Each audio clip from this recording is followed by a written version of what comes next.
Hello everyone, welcome to my channel study studio. हाँ जी, कैसे हैं बेटा आप सभी? आशा सभी बहुत ही अच्छे होंगे।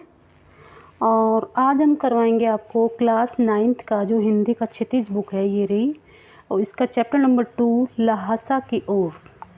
ठीक है, लहासा की ओर यानी कि तिब्बत की ओर ही इसमें हिंदी है इसकी।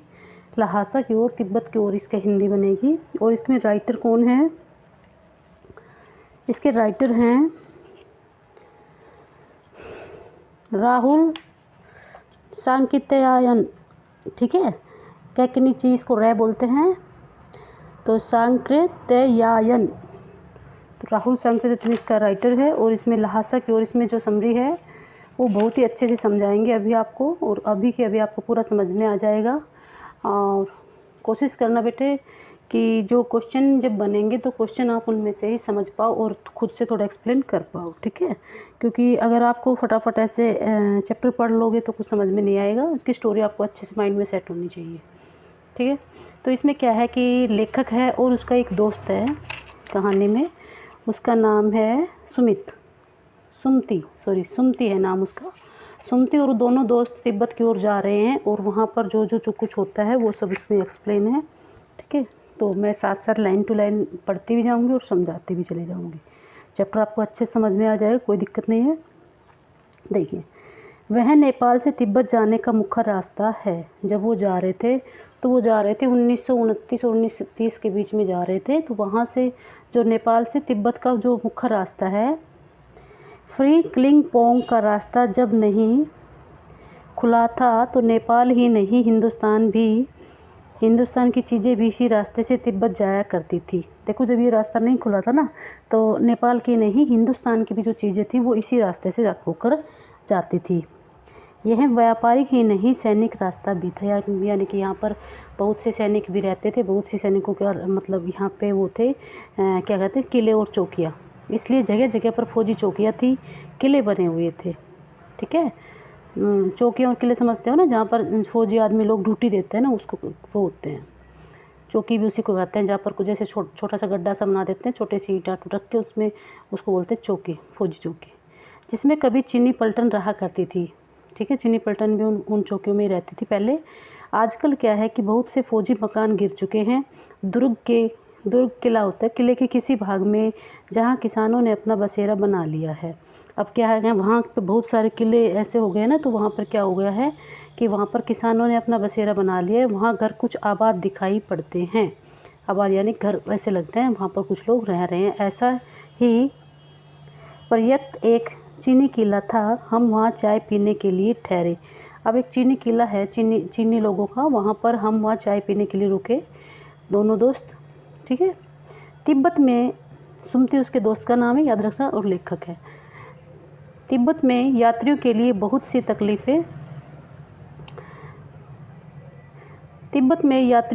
सी तकलीफ़ें भी हैं और कुछ आराम की बातें भी। वहाँ जाति पाति छुआछूत का सवाल नहीं है और न ही औरतें पर्दा करती हैं। बहुत निम्न स्तर के भिखमंगों को लोग चोरी के डर से घर के भीतर नहीं जाने देते।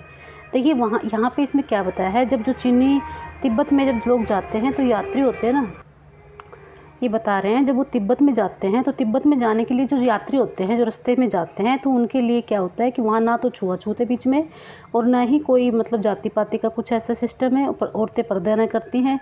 और जो निम्न श्रेणी के जो मतलब बहुत ही भिखमंगे होते हैं, बस उनको चोरी के डर से अंदर नहीं घुसने देते, वरना सभी लोग अंदर भी जा सकते हैं, चाय भी पी सकते हैं, खाना भी खा सकते हैं, और कुछ बनवा भी सकते हैं और खुद से बना सकते हैं। यानी कि उनके किचन तक सभी लोग अंदर जा सकते हैं, यात्री लोग।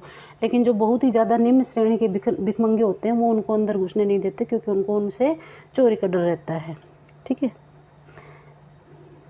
तो बिल्कुल भी घर के भीतर चले जा सकते हैं, यानी कि वो जो यात्री है वो भीतर भी जा सकते हैं अंदर, चाहे आप बिल्कुल अपरिचित हो, आप जानते नहीं हो, आपको कोई जानता नहीं, फिर भी आप जा सकते हो। तब भी घर की बहू और सासू को अपनी झोली में से चाय दे सकते हैं, वह आपके लिए उसे पका देगी। यानी कि आप कुछ सामान हाथ में ले रखा है चाय बनाने का, तो वो आप उनको दे सकते हो, और वो चाय बनाकर आपको किस में देगी, पकाकर अच्छे से चाय बना के मक्खन और सोडा नमक दे दीजिए। वह चाय चोडी में कूटकर उसे दूध वाली चाय के रंग में बना के मिट्टी की टोटीदार बर्तन। देखो बेटा, मिट्टी का टोटीदार बर्तन किसको बताया इसमें, एक मिनट रुकना।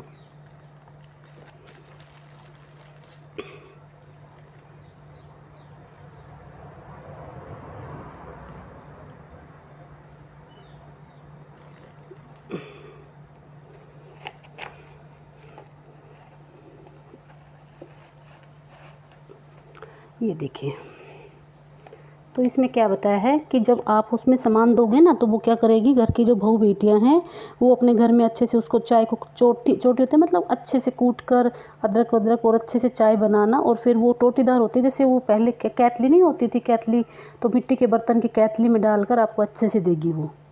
यदि बैठक की जगह चूल्हे से दूर हो और आपको डर है कि सारा मक्खन उसकी चाय में नहीं पड़ेगा, तो आप खुद जाकर चोटी में चाय मत कर ला सकते हैं। यानी कि आप ये बता रहा है, अगर आपको लग रहा है आपने जो सामान दिया है वो पूरा सामान नहीं डालेंगे और बैठक यानी कि बैठने का स्थान आपका थोड़ा दूर है, तो आप खुद भी जाकर अपना चाय बना सकते हैं उनके किचन में।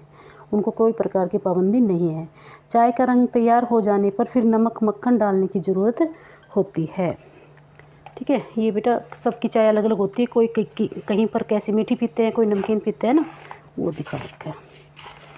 आगे देखिए,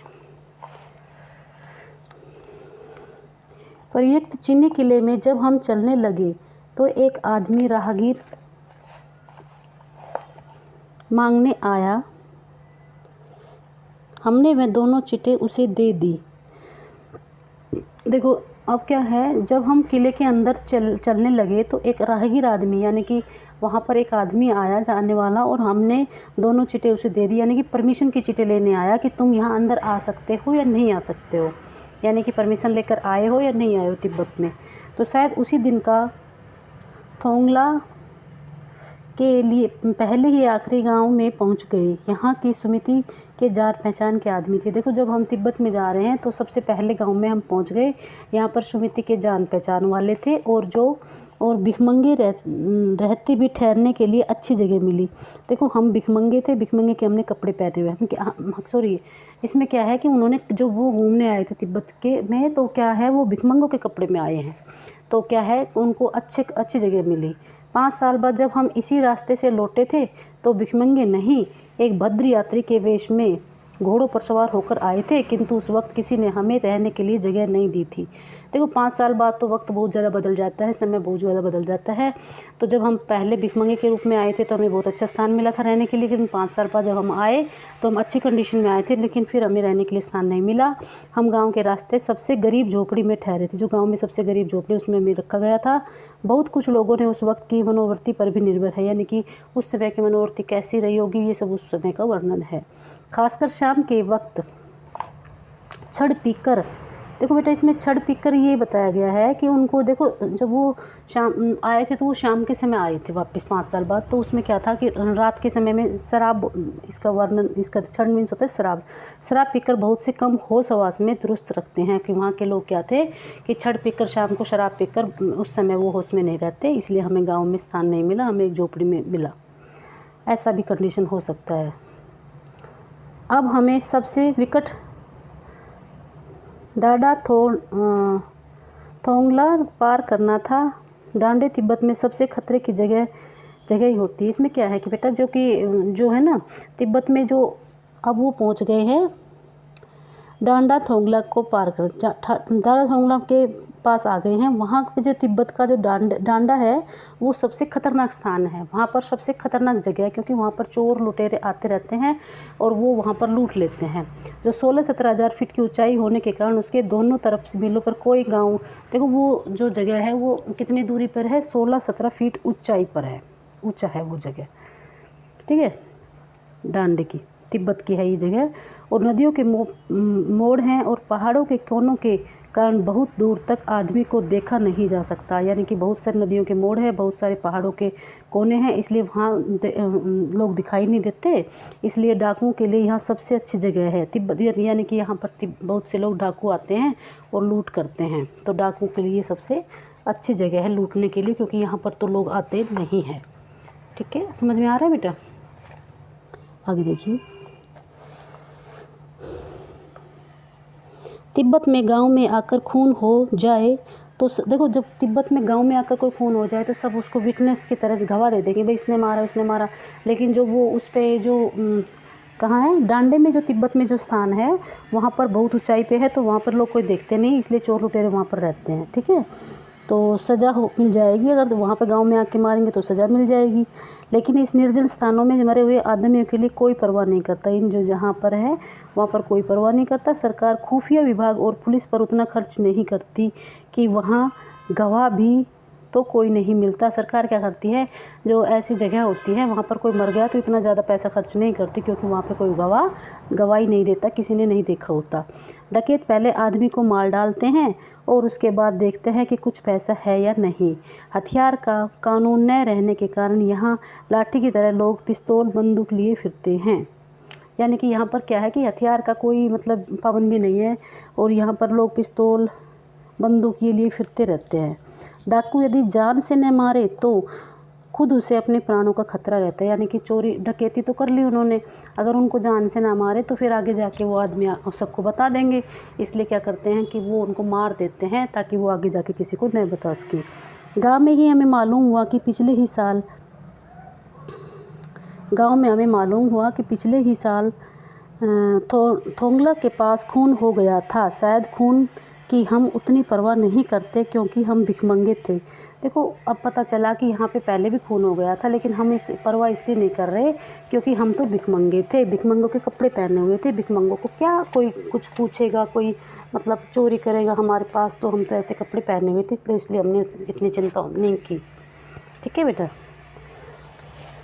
और जहाँ जहाँ वैसी सूरत देखते टोपी उतार जीभ निकाल कुची कुची एक पैसा कहते भीख मांगने लगते। यानी कि जैसे जहाँ जहाँ हमें ऐसा लगता कि यहाँ पर चोरी डकैती हो सकती है हमारी लोगों की, तो जहाँ पर ऐसे तो हम क्या करते थे, अपनी टोपी उतार कर जीभ निकाल कर पैसा मांगने लगते, यानी कि भीख मांगने लगते। लेकिन पहाड़ की ऊंची चढ़ाई थी, पीठ पर सामान लाद कर कैसे चलते। अब पहाड़ पर ऊंचा था तो हम पीठ पर सामान लाद कर कैसे चलते। और अगला पड़ाव 16 से 17 मील से कम नहीं था।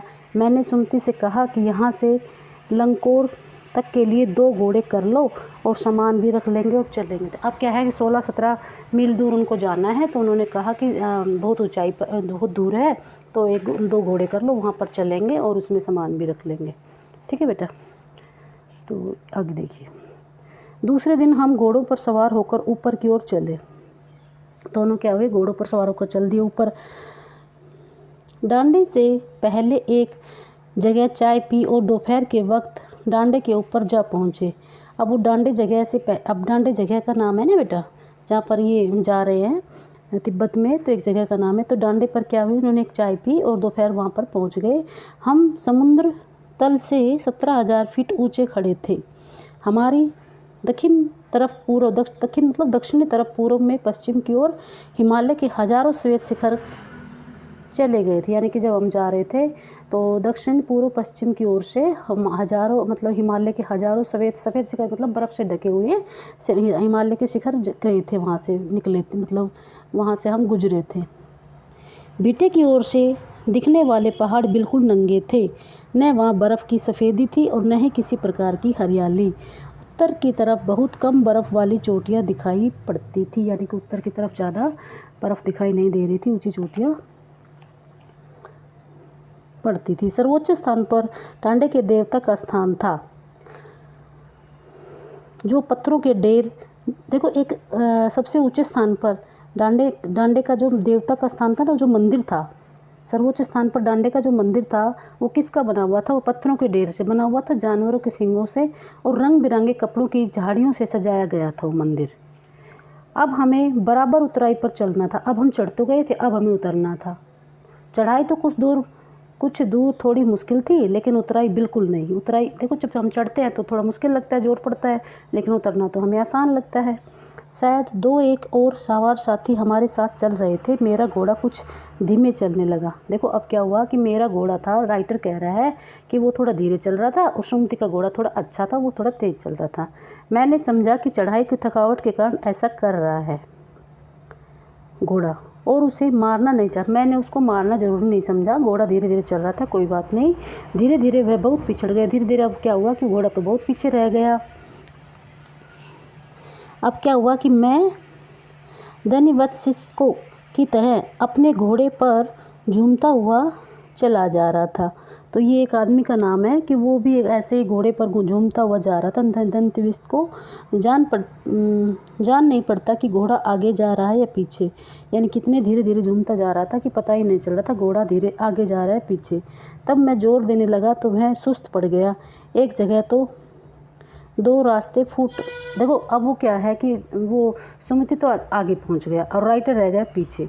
अब आगे जाके क्या है कि दो रास्ते फूट रहे थे, यानी कि जैसे जाते हैं ना, मैं जैसे एक रास्ते जा रहे हैं तो आगे जाके दो डिवाइड हो जाते हैं, दो रास्ते बन जाते हैं। अब राइटर को पता नहीं कौन से रास्ते इधर जाना इधर जाना, ये है। आगे जाकर दो रास्ते फूट रहे थे। मैं बाएं का रास्ता ले बाएं रास्ते से चल दिया और मील 1.5 मील चला गया आगे एक घर में पूछने से पता लगा कि लंकोर का रास्ता दाहिने वाला था। अब आगे जाके पता चला कि लंकोर का रास्ता तो दूसरे वाला था। मैंने तो दूसरा ले लिया और लौटकर उसी को पकड़ा। फिर दोबारा आया और उसी को पकड़ा। 4-5 बजे के करीब मैं गांव के मील भर पर था तो सुमिति इंतज़ार करते हुए मिले। मैं 4-5 क्या हुआ कि 4-5 बजे, हाँ 4-5 बजे मैं वहाँ पर पहुँचा तो सुमिति मेरा इंतज़ार कर रहा था और वो गुस्से से बहुत लाल हो रहा था। अब इसमें बताया मंगोलों का मुंह वैसे ही लाल होता है। सुमिति क्या था, मंगोली जाति का व्यक्ति था। मंगोली एक जाति होती है, तो सुमिति एक मंगोली व्यक्ति था, मंगोली जाति का, उसका मुंह वैसे ही लाल होता है। अब गुस्से में और भी लाल हो रहा था और अब तो वह पूरे गुस्से में था। उन्होंने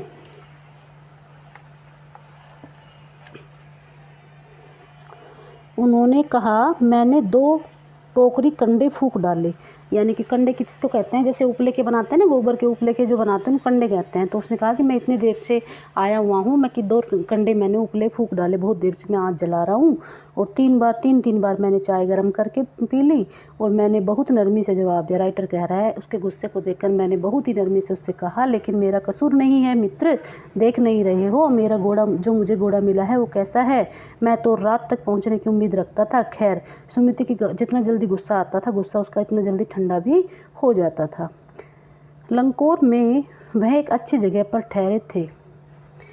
यहाँ भी उसके अच्छे यजमान थे। पहले चाय सत्तू खाया गया, रात को गर्मागर्म थुक्का मिला। देखो बेटा इसमें क्या है कि जब वो आगे यहाँ पर पहुँचे ना लंकोर, अब वो लंकोर जगह में ठहरे हैं, तो लंकोर में भी सुमिति के अच्छे जान पहचान वाले थे। उन्होंने क्या किया कि पहले तो उनको चाय सत्तू खिलाया और बाद में गरम गरम थुक्का, यानी कि उनके नेपाल की एक अच्छी डिश होती है थुक्पा है, ठीक है, वो उन्होंने खाई। तो यहाँ तक समझ में आ गया ना, तो बस एक पेज और है, अच्छे से समझ लीजिए। और अब क्या है, अब हम तिगरी के विशाल मैदान में थे। अब वो कहाँ पहुँच गए, तिगरी में, जो पहाड़ों से घिरा हुआ टापू सा मालूम होता है, जिसमें दूर तक एक छोटी सी पहाड़ी मैदान के भीतर दिखाई पड़ती है। उसी पहाड़ी का नाम है तिगरी समाधि गिरी, ठीक है। तो क्वेश्चन आए तिगरी समाधि गिरी, तो ये 2 लाइनें आएंगी इसका आंसर। आसपास के गांव में सुमिति के कितने ही यजमान थे, यानी कि आसपास जो गांव थे तिब्बत के, सभी गांव में सुमिति के बहुत ज़्यादा जानकार थे। कपड़े की पतली पतली चीरी बत्तियों के गंडे ख़त्म नहीं हो सकते थे, यानी कि देखो इसमें ये बताया है पतली पतली चीरी बत्तियों के गंडे। आपको पता है ना गंडे क्या होते हैं, जैसे कोई वहाँ के जो लोग हैं वो क्या करते हैं, एक पतले से कपड़े में पतली पतली कपड़े को चीरते हैं और उसमें एक ताबीज़ बनाते हैं और उसमें कुछ मंत्र वगैरह रखते हैं कागज़ का और उसको सील देते हैं, तो उसको हम गंडे बोलते हैं। तो वो क्या कर रहा था कि जो था ना वो सबको वो गंडे दे रहा था। कौन दे रहा था भाई, सुमिति। तो उनके ये गंडे ख़त्म नहीं हो सकते थे, क्योंकि बोध गया से लाए कपड़े के ख़त्म हो जाने पर किसी कपड़े से बोध गया का गंडा बना लेते थे। अगर बोध गया का कपड़ा था ना, बोध गया से कपड़ा लाते थे और उसका गंडा बनाते थे, चीर के छोटे छोटे पतले पतले कपड़े। लेकिन अगर कपड़े भी ख़त्म हो जाते थे तो दूसरे कपड़े से वो गंडे बनाते थे। वह अपने यजमानों के पास जाना चाहते थे, यानी कि उनके जान पहचान वालों को जाना चाहते थे। कौन, सुमिति। मैंने सोचा यह तो हफ्ता भर उधर ही लगा देगा। मैंने उससे कहा जिस गांव में ठहरना हो उसमें भले ही गंडे बांट दो, मगर आसपास के गांव में मत जाओ। अब जब उसने कहा कि मैं वहाँ जाके दे दूँ, वहाँ जाके गंडे दे दूँ, तो उसने कहा कि नहीं, तुम तो मतलब ऐसे तो हफ्ता भर तो ऐसे ही लगा दोगे, जिस गांव में हम जा रहे हैं उसमें बांट देना, सभी गाँव में मत जाओ। इसके लिए मैं तुम्हें लहासा पहुँच रुपये दे दूँगा। ये कौन कह रहा है, ये कह रहा है राइटर। सुमिति ने स्वीकार किया। दूसरे दिन हमने भैया ढूंढने की कोशिश की लेकिन कोई न मिला।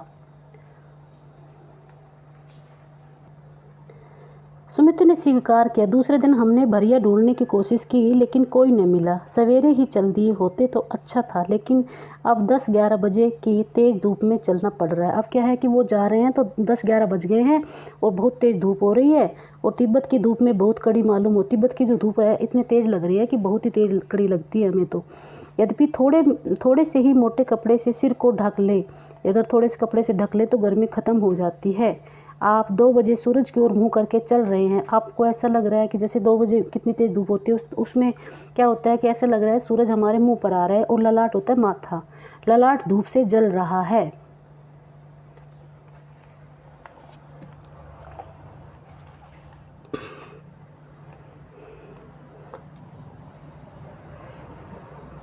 और पीछे का कंधा बर्फ़ हो रहा है। पीछे से ऐसा लग रहा है, आगे से तो गर्म हो रहा है, पीछे से ठंडा हो रहा है। फिर हमने पीठ पर अपनी अपनी चीज़ें लादी, डंडा हाथ में लिया और चल पड़े दोनों।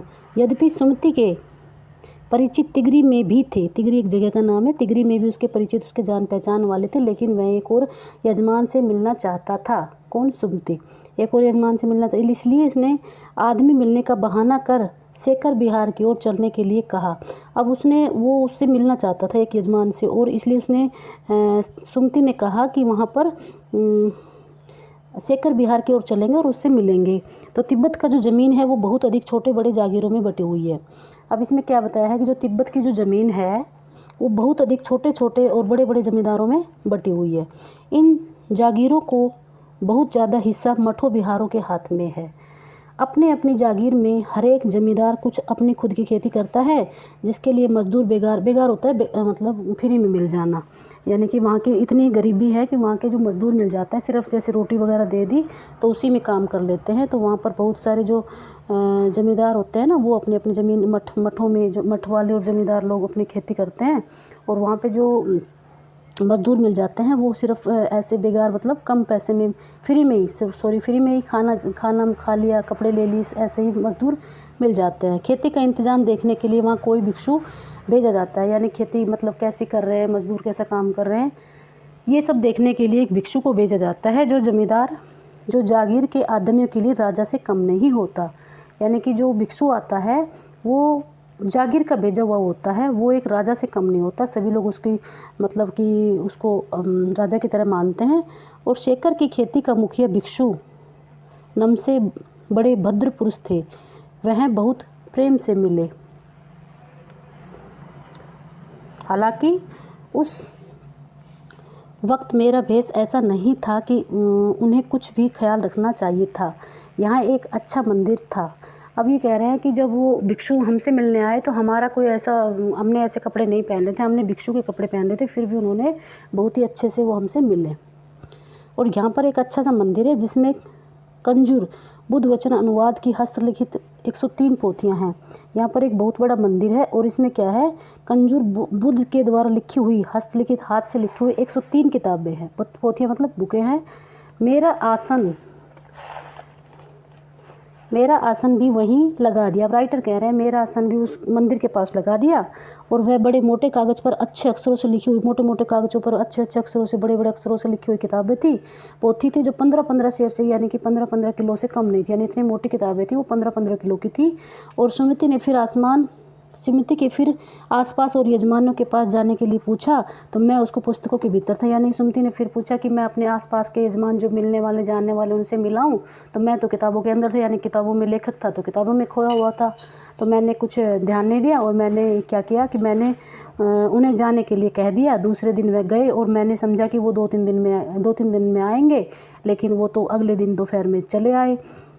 तिंगरी गांव वहाँ से बहुत दूर नहीं था। हमने अपना अपना सामान पीठ पर उठाया और भिक्षु नमसे से विदाई लेकर चल दिया। वो भिक्षु नमसे से विदाई लेकर आगे चल दिया और अपना अपना सामान लेकर, ये सब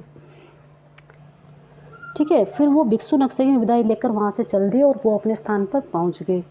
तो ये था, बड़ा ही इजी चैप्टर है, कोई बड़ा हार्ड नहीं है। तो आशा सभी को अच्छे से समझ में आ गया होगा। ल्हासा की ओर, तिब्बत की ओर वो जा रहे हैं दोनों दोस्त, और इसमें ये ख़त्म हो गया है। कल इसके क्वेश्चन आंसर करवाएंगे। अगर आपको वीडियो अच्छी लग रही है तो लाइक एंड सब्सक्राइब कीजिए, कमेंट करिए। Thank you.